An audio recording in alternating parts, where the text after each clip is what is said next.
Pagbalik sang biyahe sa mga sakayan sa Guimaras, ginkalipay sang local government unit kag mga pasahero.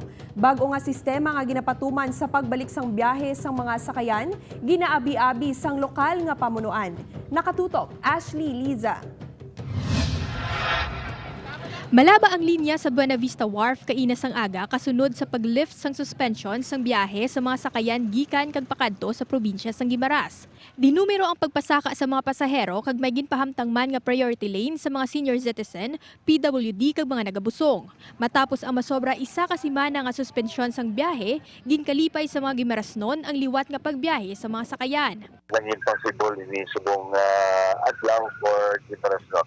It is a sign of relief samon. Ginaabi-abi man sang local government unit ang bag-o nga mga regulasyon nga ginapatuman sa karon sang Coast Guard kag Marina. Aminado ang gobernador nga madamo sa mga dapat liwaton nga sistema sa mga Motorbangka Association. Way nagasululat si Mayo, kung may mga bata sila, way mangasulat.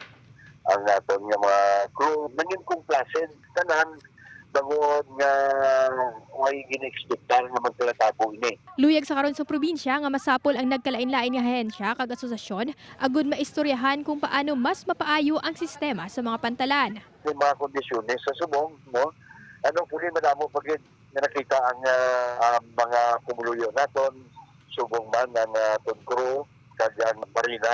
It's a lesson for each and everyone na dapat tungkuan ini ang tanan nga nagkalatabo. Sa pagbalik sang biyahe sa mga sakayan, nagapanawagan ang amay sang probinsya sang kooperasyon sa tanan nga manugsakay kag crew, ilabi na sa pagpatuman sa mga pagsulundan agud indi na magtugas ang huol o kung maliwat ang natabo nga trahedya. Balita halin sa probinsya sang Guimaras. Ashley Liza, One Western Visayas.